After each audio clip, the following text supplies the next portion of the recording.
जगाचा कणा आहेस, तू एक आई, तू एक माता, एक बहीण, एक पत्नी, अशी अनेक भूमिका तुम्ही निभावत असता आणि तरीही स्वतःला म्हणत असता आम्ही काही करत नाही. कितीतरी महिला आहेत की त्या सगळ्या मला बऱ्यापैकी घरकाम करणाऱ्या दिसतात. त्यांना आपण सहज जर विचारलं तुम्ही काय करता तर त्या सहज बोलून जातात आम्ही काय करत नाही, घरकाम करतो. घरकाम करणं ही सर्वात मोठी जबाबदारी आहे. यासाठी तुम्हाला असं नाही की तुम्ही एखादं व्यवसाय केला पाहिजे, तुम्ही एखाद्या क्षेत्रात नोकरीच केली पाहिजे. तुम्ही जिथं आहात, ज्या ठिकाणी आहात, एक आई म्हणून, एक पत्नी म्हणून, एक बहीण म्हणून तुम्ही तुमची भूमिका एकदम स्पष्ट आणि एकदम छान पद्धतीने उभा केली पाहिजे. त्याच्या पुढे जाऊन मी म्हणेन एखाद्या झाडासारखं जगायचं. झाड कसं असतं, बोन्साई ट्री आणि झाड याच्यामध्ये पण फरक असतो. बऱ्याच स्त्रिया ह्या बोन्साई ट्री सारख्या राहतात. बोन्साई ट्री माहिती आहे सर्वांना, जी कुंडीमध्ये सावलीच्या झाडामध्ये ठेवली जाते ती बोन्साई ट्री. आपण बोन्साई ट्री व्हायचं की झाड व्हायचं हे आपल्यावर असतं. एखाद्या रोपट्याला जर तुम्ही गजाच्या आड ठेवा तरी ते रोपटं सूर्यप्रकाशाकडे धाव घेतं आणि आपली आपली उंची वाढवत ते आकाशाकडे धाव घेतं आणि आपली जागा निर्माण करतं. प्रत्येक महिलेने स्वतःचं अस्तित्व निर्माण केलं पाहिजे.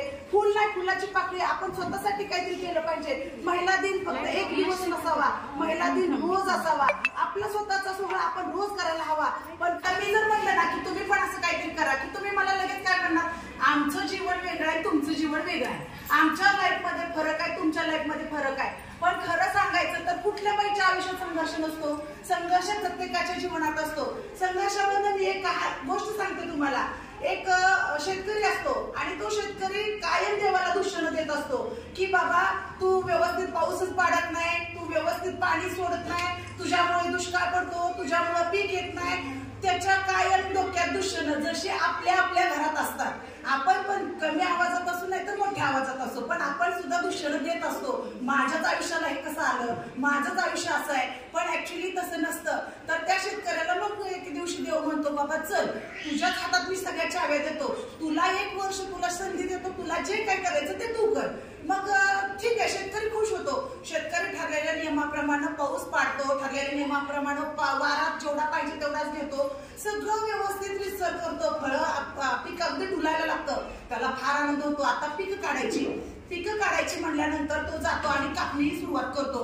कापणीला सुरुवात केल्यानंतर त्याच्या लक्षात येतं की अरे बापरे हे काय झालं, खरं तर पिकांमध्ये दाणेच तयार झाले नाहीयेत, ह्यांच्यात तर आतून कीड लागलेत. मग तो देवाला परत आणखी म्हणतो देवा माझं कुठं चुकलं. देव म्हणतो तू सगळं दिलं, तू सगळं वेळच्या वेळेला दिलं, पण त्यांना संघर्ष करायची ताकदच दिली नाही. आणि खरं तर आपल्यासारख्या महिला सुद्धा हेच करतात. आपल्या मुलाला एवढं तेवढं काय झालं की आपण म्हणतो नको बाबा माझ्या बाळाला काय करायला. सगळ्यांना वाटतं शिवाजी महाराज जन्माला यावे, पण कुठं, शेजाऱ्याच्या घरात. आमच्या नको आपण पाठवून का. आज आपण राजमाता जिजाऊ बघा, सावित्रीबाई फुले बघा, कल्पना चावला बघा, अहिल्याबाई होळकर बघा, ह्या महिलांनी किती संघर्ष केला असेल. त्यांच्या आयुष्यातला आपण 1% सुद्धा संघर्ष करू शकत नाही. पण मी काय म्हणते, त्यांचा आपण फक्त बोलण्यापुरता आदर्श न घेता त्याचं थोडंसं अस्तित्वात आचरणात आणून आपण खरं तर पुढाकार घेतला पाहिजे. कुणीतरी म्हणलं आहे कधी तू लक्ष्मी, कधी रागिनी, कधी भाविनी, तू कधी भाविनी, कधी रागिनी, स्वराज्य स्वयंभू. असं पुढं म्हणजे तुमच्यात सगळं काही तुमच्यात आहे, तर तुम्ही फक्त त्याचा विकास करा. मी म्हणत नाही की तुम्ही आज उठला की लगेच दुसरं कुठलं तरी क्षेत्र निवडा किंवा त्यात पदार्पण करा, तसं नसतं.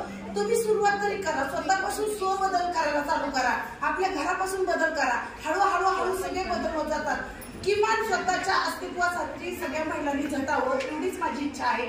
आणि इथं बोलण्याची मला संधी दिली त्याबद्दल धन्यवाद.